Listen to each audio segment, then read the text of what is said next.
Hey everyone, Scott with Sanctuary. I really like this week's question of the week. This week's question of the week: if your firearm becomes inaccessible during an encounter because of positioning, injury, or physical struggle, what other skills or mindset would determine whether you could still survive that situation? Okay, what does that mean?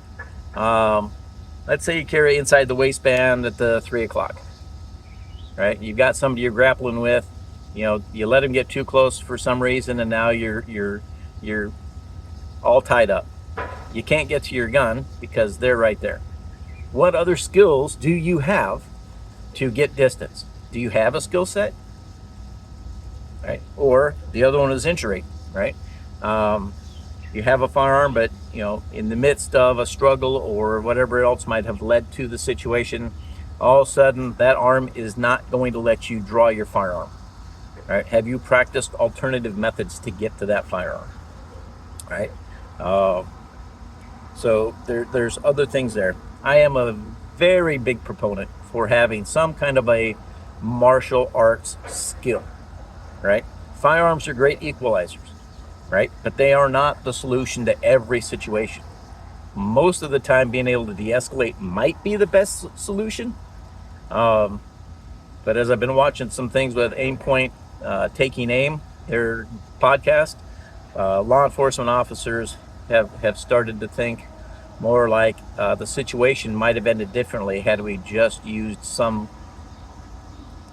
stronger level of force, but not deadly force, to bring a person into compliance, whereas de-escalation just drew it out longer and allowed the other person to do something that risked or did cause officers to be injured.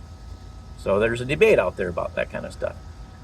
Still a big proponent for de-escalation if at all possible, but we need to know where that line is. So if I can't de-escalate and I can't get to my firearm, what are my options? Do I have enough martial arts skills to take the person to the ground and tap them out? Well, we're not going to tap them out if it's life or death, right? Am I going to put them to sleep? Am I going to incapacitate them until help can come, right? If I could live my entire life with never putting a bullet in somebody else, I would be a very, very happy guy. But I train for that worst case scenario. But I always hope that it never happens. And I hope that none of you ever have to do that either. But could you if you had to? And if for some reason you can't get to that firearm, what other skills do you have to allow you to get there? All right.